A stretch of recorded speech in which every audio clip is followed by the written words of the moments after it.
gentlemen. Uh-oh. It's time for the Early Bird Special.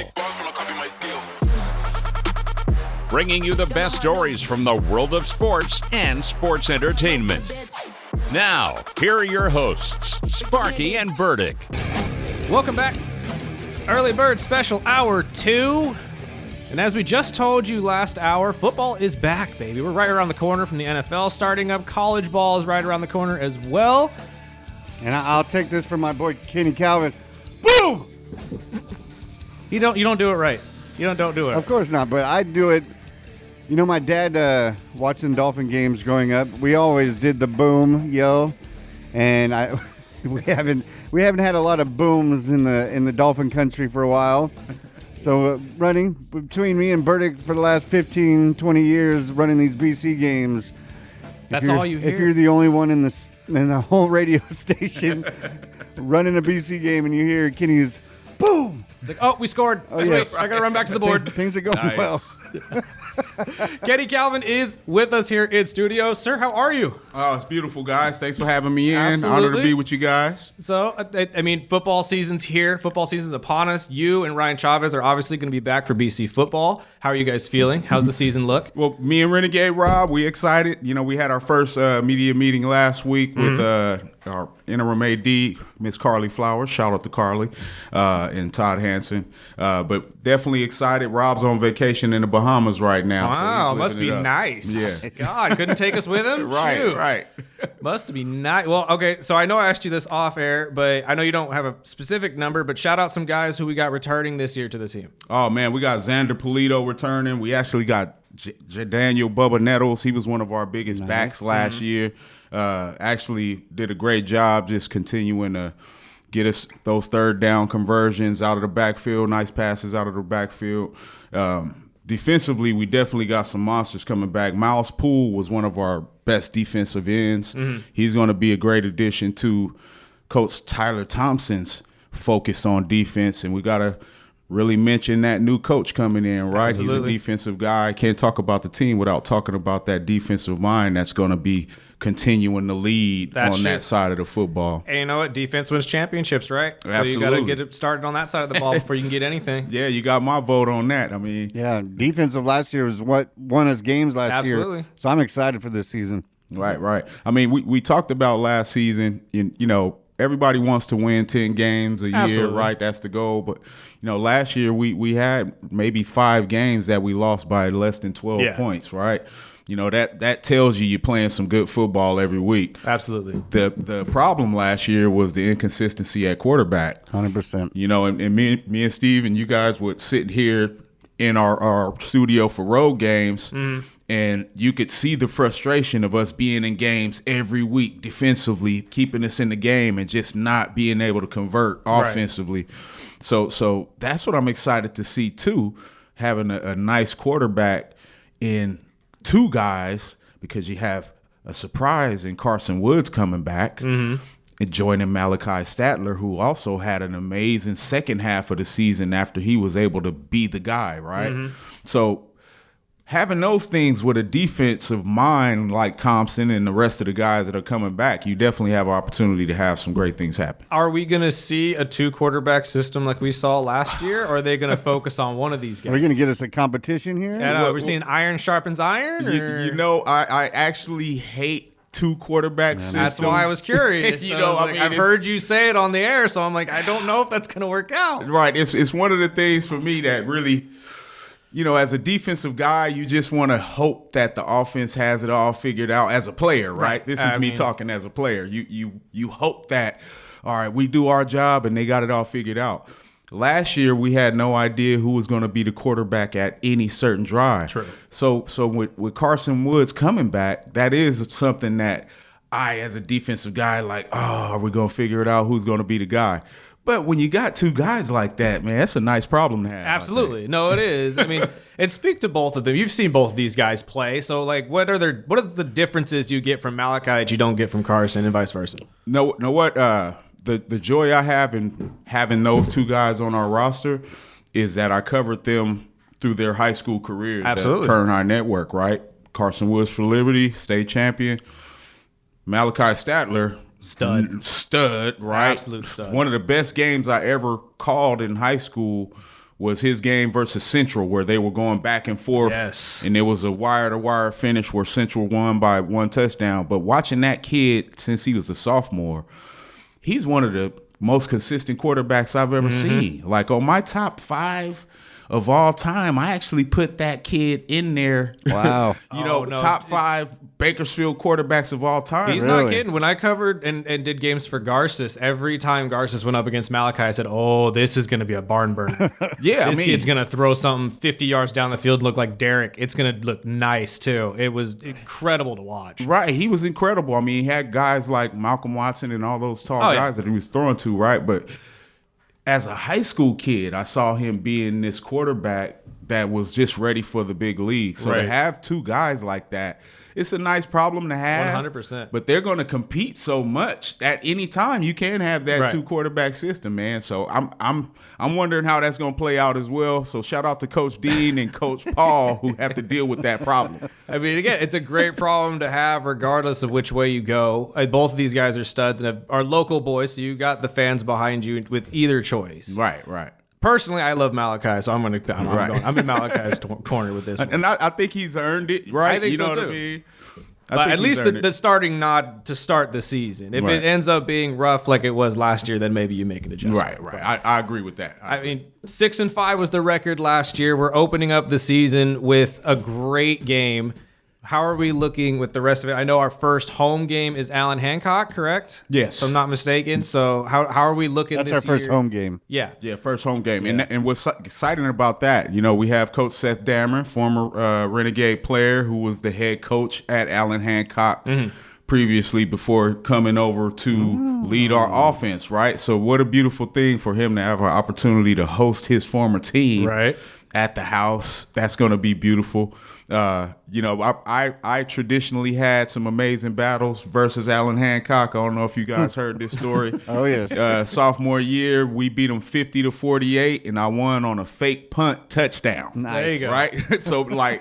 So historic battles between that program and ours. Great way to start the home campaign. Right. We have some amazing stuff coming up for the home season. Share it, please. Let's get to some of that. Let me pull it up real quick. Because, I mean, last year we were BC, the Renegades, I believe, were 4-1 last year at home. Couldn't lose. I mean, that was the one thing you knew. If they were at home, they were going to pull off a W. Right. I mean, and we love the community coming out to support. Like, that's the one thing that Bakersfield College does a great job of is the community engagement. So let's talk about some of the special nights. Absolutely. Right? So the scrimmages are the Thursday the 21st. We'll host Kalinga and Reedley.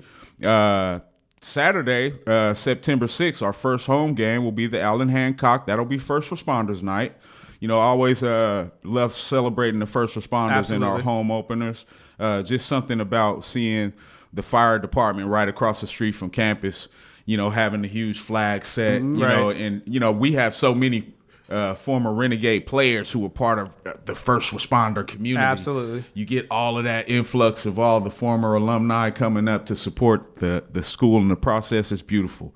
Next up, we got September 20th. That's going to be education night. And like I said, I work for the district now, so that's a beautiful thing. We'll host Golden West that weekend. Homecoming is going to be amazing. We actually just finished voting for our 2025 inductees. That's basically nailed down. I wish I could tell you guys. I was about to say, you're going to drop some names for us? You know what? Only Jewel I can drop, because I know that we can't say the individuals because all of them haven't been notified.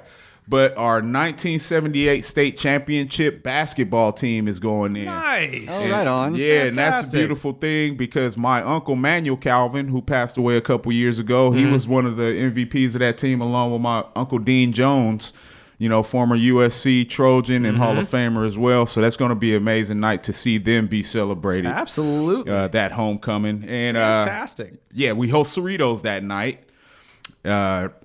Next home game will be Ag and Energy Night on the 25th, East LA. And I love those games. Ag too. and Energy Night. One of my fantastic. first games going to, I was probably 10 or 11, and we played them. And we had a big turnout. It was packed, and we were sitting by some family of the East LA team, and they were pissed. Look, man, it's a perfect opportunity for Bakersfield to beat up on LA finally because they give us enough as it is, especially in the media. So if we could beat you up in college football, that's exactly how we're going to get our licks back. Absolutely. I love beating up on the LA schools. You know, I work in the film and music sector too, so I get to tease a lot of those guys that I played against a long time ago. But What don't you do, dude? I know, really. You're all over the place. hey, I'm a true Renaissance man, That's man. right. This is what kept me sane and safe as a kid in Bakersfield, California. Yeah, you know, you music got to will stay do that. busy, man. Yes. Absolutely. And then what were the last couple games that we got? The last home game will be the November 1st contest versus Orange Coast College, and that'll be Veterans Night. You know, I'm a father of 2 Army sons. My dad was an Army guy. Rest in peace, Pops. Only reason I didn't go Army is because of my NFL pursuits. Naturally. But love Veterans Night. It's a great way to end the regular season and just brings the community together. Like I'm getting goosebumps just reading through what we get to do every week as a home campaign. Absolutely. Every home game is going to be something special to go check out. So where can people go and find tickets too, by the way? You can go to GoGays.com and get tickets. Also one of the things I love to do is sponsor tickets for low-income families and people who don't get to come out. So my Unified company and campaign loves to sponsor any family. So if you can't get tickets on GoGays.com or you don't have a student ID to get in free like most students, feel free to contact us at Unify as well, and we'll make sure you guys get tickets. Fantastic. And then before we let you go, obviously we got to talk outside of just BC football, but football in general. How are you feeling for the NFL season coming up? Oh, man, like I said, I played for the Cardinals. I grew up a Raider fan. Absolutely. I'm excited for the Raiders, man. You mean the Seahawks? Yeah, it's like, so you're excited for this entire Oakland peak Seahawks. The Las Vegas the Las Seahawks. Vegas Seahawks. Yeah, I'm excited, man. If anybody can right the ship, you bring in a tenured guy and Pete, and his character and charisma just lightens the load, man. There's so much pressure in the NFL locker room and practice field that sometimes the young coaches are too busy trying to be friends. Right.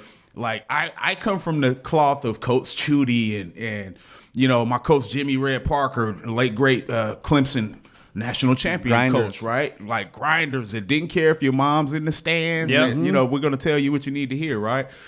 I think that's what the NFL is missing, and that's why so many guys are getting in trouble and misguided. Just talking about that, like, what is going on? Whether it's the speeding or the assaults, I mean, it's not a week goes by. We were used to just doing one day a week, but now it's so much going on in the off season, and I'm like, maybe they need to find some music or stay off social media or whatever. Stay away from the Lamborghinis. That's the big thing. Stay away from the fast cars at this point because everybody just wants to go buy one right after their first season and just fly down the freeway going 150. And how many times do we as media personalities wake up and we see another kid drunk driving or with an accident or whatever's happening in the nightlife, and we have classes that we go to as NFL guys to talk about those things as new players, right? Okay, so they do have that for newer players. Absolutely. Okay. It's the worst part of training camp that you have to sit through. It's like being in school again, right? And you're sitting here and you're getting all of this information that you're like, oh man, hurry up and stop talking. But everything that you should have been listening to and ignored happens to you as soon as you leave. That's what I was thinking in my head. It's like, dude, it's essentially just their version of the safety trainings for everybody else. Safety trainings just like work. Oh god. So as a former football player, what we're seeing a lot of injuries.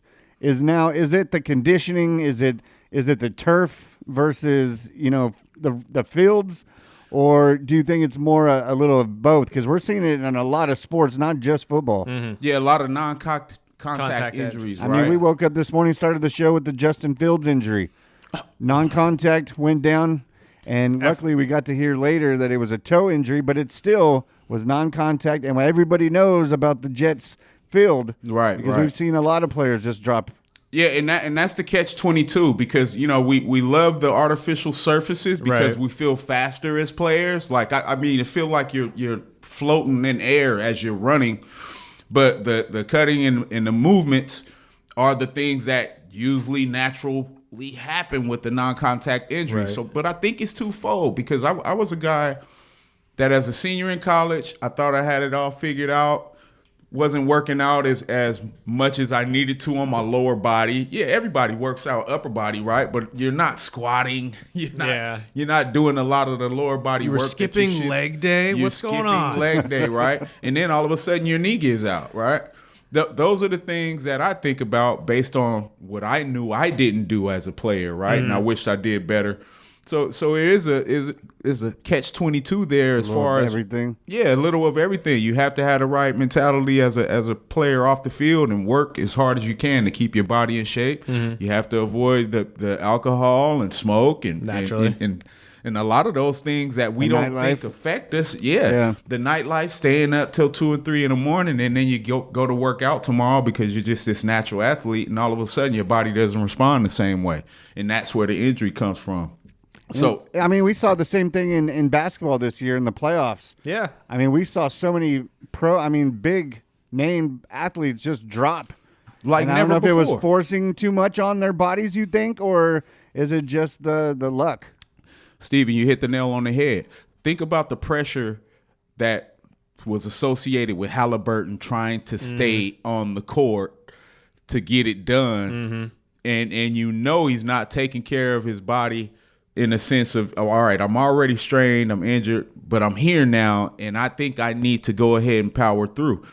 That's really no different than, the other instances where you may have just been partying and hanging out because you're just really just going above and beyond in that instance, and it's probably just not the right decision for your body at the time. Sometimes our mind overpowers our body. We think we can do things, and our body reminds us. Superman when you can't. I get it. And, I mean, sadly, he's going to have to miss a whole other season now just because he forced it. And he just talked about that on the McAfee show, too, earlier this week, that he was claiming his knee felt great going into the game, that he thought he was over the injury, and it just kind of happened. But that's why I was making the point earlier in the show, is that I don't know if it's the lack of rest these guys are giving themselves, or if it's, like you said, they're going out and partying when they really should be, working out or resting or doing something to actually take care of themselves. Right. But there's some sort of disconnect that these athletes have now that they didn't have back then. That's what makes guys like LeBron so special. Right. Like, I mean, I'm a Jordan guy. I wore 23 because of Jordan, right? But when I look at LeBron, it's like, wow, this dude, you don't really hear about him having too many drinks or smokes or nights out without focus, right? And he ends up being a guy that's 20 plus years with no injury, and like it matters. Like rest matters, sleep matters. Taking care of your body matters. And I think it is guys like that. We see the same thing with like Ohtani and other sports that they know their body because they work year round. Like there's no off season.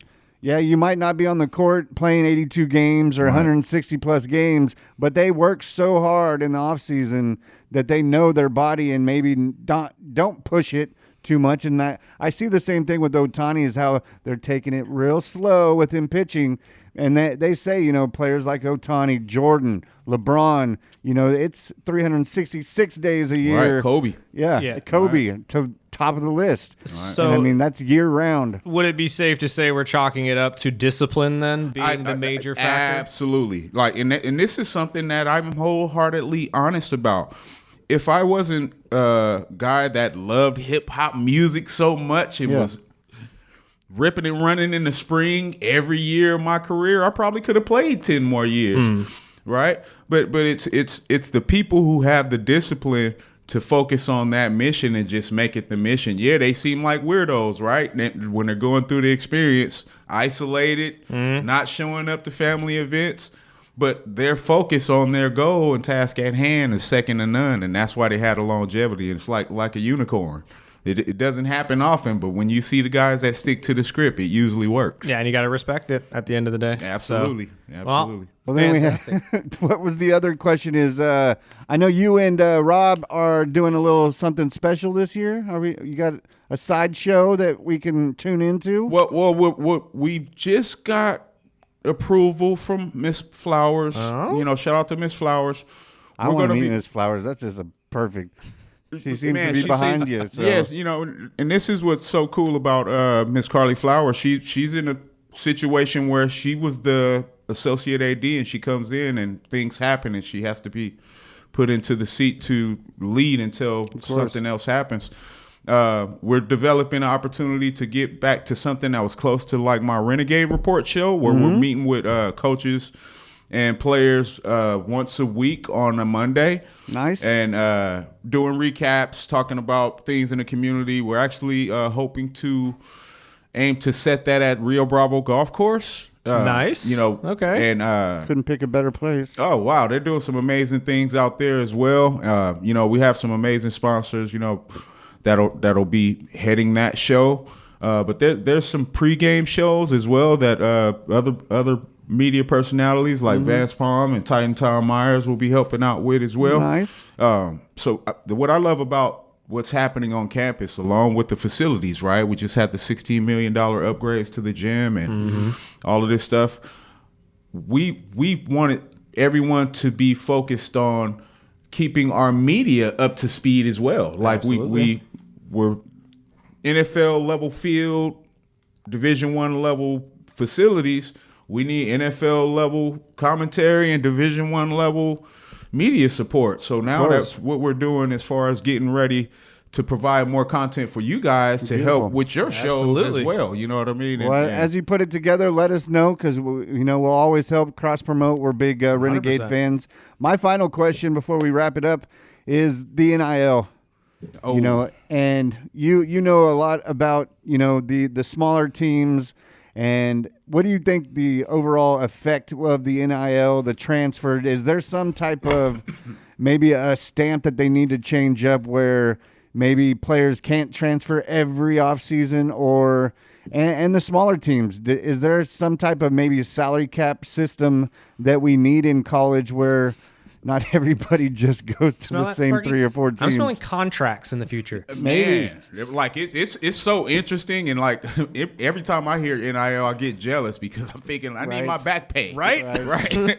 But with our NIL collective, it's a unique experience. It's headed by 4 former Renegade businessmen. I was just asked 1913? The 1913 collective. We just had Hathaway on a couple weeks ago pumping that up. And love hearing that name because he was my kicker as a Renegade, right?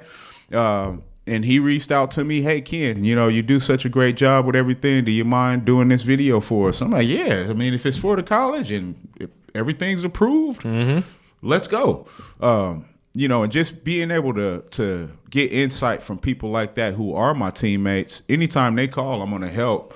But seeing what the results are already is a beautiful thing. Bringing kids in town who probably wouldn't have come here had they not had the NIL support, it just opens up the possibilities for the community and the city as a whole, because you're getting some quality individuals who are going to enter the workforce as Bakersfield College graduates. And that's the beautiful thing that I see out of the NIL collective as a whole. Now, as far as the overall scope for the country, you see that the president's trying to throw some things in there to where he's regulating and capping things. I think that there's a catch-22 with the NIL experience. You're losing loyalty from players, and it's turning into a chaotic situation where you don't know what your team's going to look like year to year for the bigger schools. But for us as a community college, that actually helps us because now those guys realize that, well, hey, if I'm going to be shifted around, I'll just go to this amazing place called Bakersfield College that also has an NIL collective to prepare for my next journey. And that's play out. And that's exactly what kids like Carson Woods are doing, based on the fact that, hey, I've already went to the Division I experience. It wasn't what I thought it would be. Let me go ahead and come back and have support in an environment where I know I can be successful and still play big-time football, and also possibly get some influx of funding to help me with my career while I'm saving money on tuition. So on the local side, it's actually bringing more opportunity for players like that. Absolutely. I get that. Absolutely. I mean, just on our roster this year, I know for certain we have multiple players who were at Division I programs that decided to come back because of the extra years of eligibility and the NIL opportunities that exist. Multiple players. I believe we got a Jernigan back. And these are guys that were playing very well at the Division I level that chose to step back, and instant results of players stepping back down to the fold of the community college realm to seek that success. And if those years aren't counting towards your overall eligibility, what are you losing? Right, exactly. And honestly, with the NIL situation, the more money you can make with this stuff, while, like you said, setting yourself up in your career and getting your life going post-football, it's an opportunity that most people would take at any point in time. So I can't say I blame any of them. Beautiful opportunity. I mean, imagine being able to go to school and make six figures. Right. Absolutely. Right? I mean, like, come on. We had trouble making four figures. Right. While getting some education. That's what I'm saying is that, like, I love the NIL situation, but like we brought up earlier, just the fact that these kids can jump around from school to school and like just really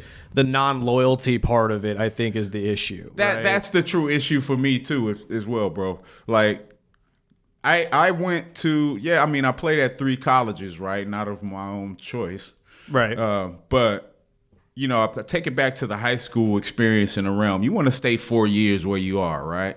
And then college, that was the goal.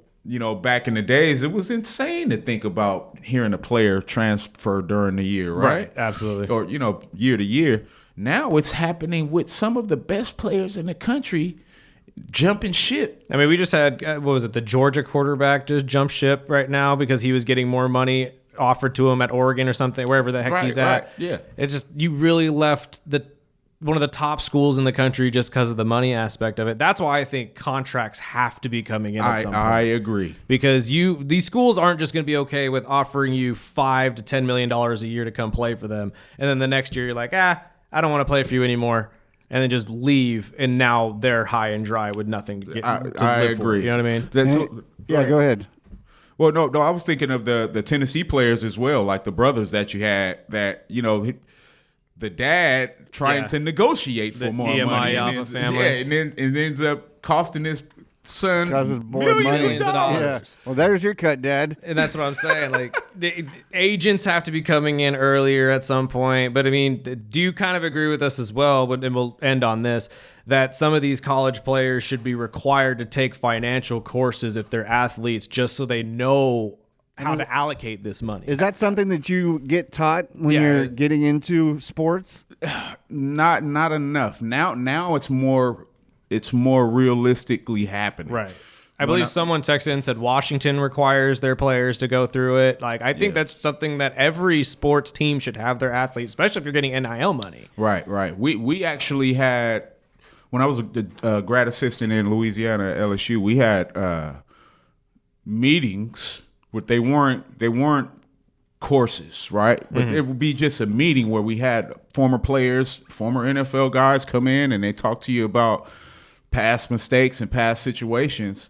And it's more of a mentoring platform that players had an opportunity to go to to get that information and know, like, hey, guys, got to be careful. But it wasn't a structured system. So, again, just like work orientations, you're in there. Some players are like, yeah, man, hurry up and stop talking. Yeah, exactly. So I'm about to go out here and go to strip club, right? And that's where the accident happens, right? Right, and the incidents happen. But the players that get it. And that's the beauty of rewarding the guys that actually do things the right way and don't have these kind of issues.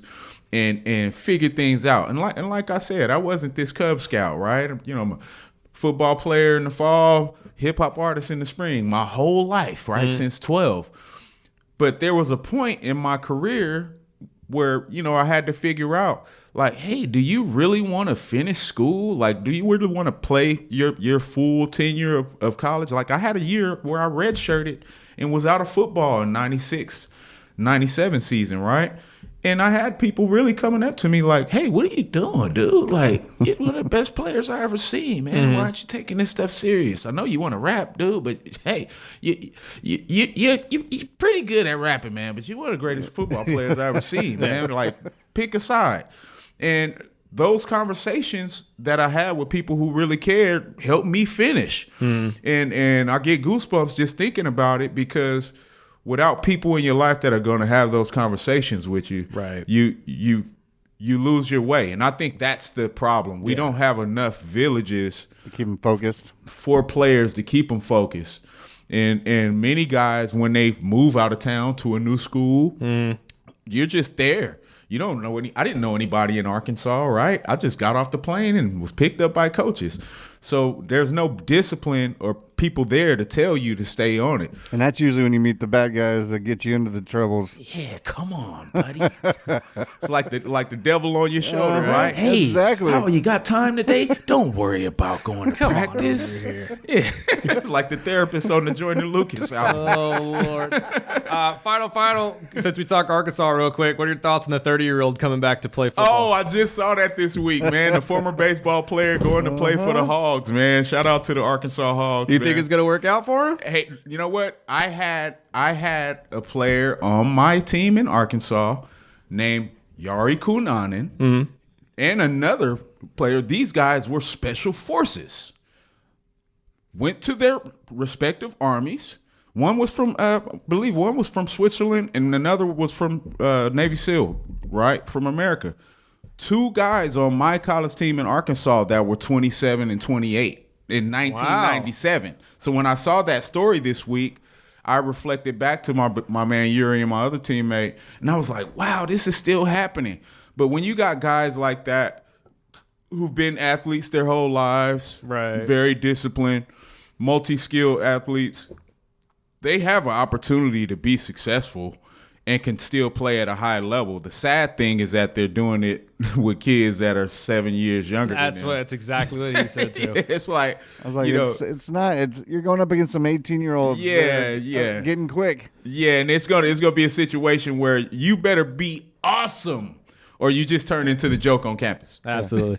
Well, Kenny, thank you for your time, my friend. As always, BC football right around the corner, so we will be with you as always, and hopefully talk to you a lot during the season, get you some updates about the Renegades. Well, one thing I want to tell you guys is thanks for having me here today, but also thanks for the support that you give us throughout the season and helping us cover road games in the studio. Always.